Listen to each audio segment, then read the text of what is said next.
مم. ماذا حصل بالضبط؟ ماذا حصل بالضبط؟ ألو مستر عدنان، ما سر توقعاتك الخاطئة؟ لماذا توقعاتك دائما خاطئة؟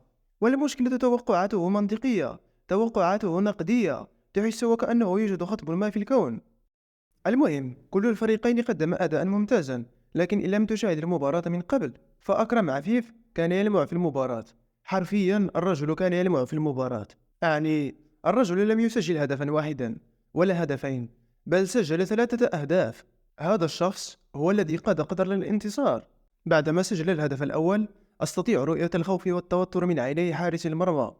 الرجل غير قادر على التماسك.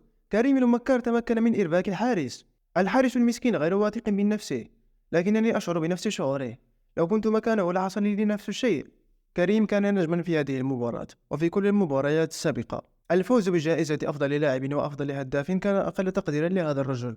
لكن بعدما سجل أكرم عفيف الهدف الأول، استعرض بطاقة على الجماهير عليها صورته وحرف اس.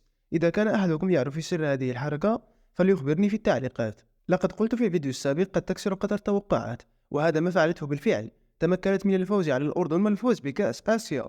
مبدئيا أعرف أن الكثير من مشجعي الأردن حزينون بسبب خسارتهم، رغم أن التوقعات كانت تميل نحو الفريق الأردني أكثر.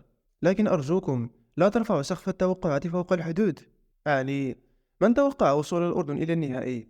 كانت أقصى أحلامنا هي أن تصل إلى الدور 16. ولا قطر أيضا، من توقع فوزها بكأس آسيا؟ تفوقت على أستراليا، كوريا واليابان.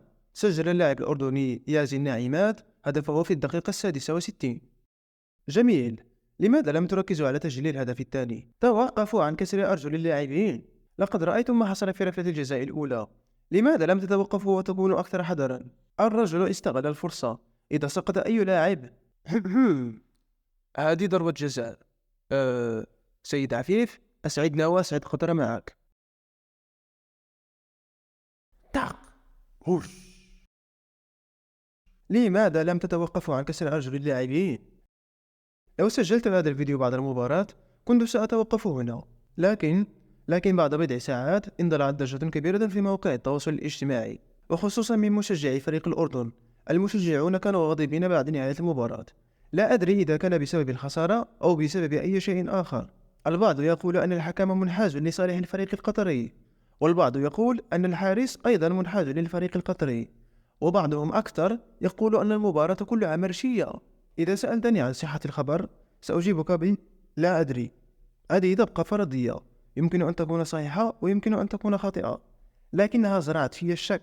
أتمنى أن تخبروني في التعليقات بآرائكم وتساؤلاتكم عن المباراة. هذه هي نهاية الفيديو. إذا أعجبك الفيديو لا تنسى الضغط على زر اللايك والاشتراك في القناة إذا كانت هذه أول مرة تتابع فيها محتوانا. أعانكم الله بالخير والسلام.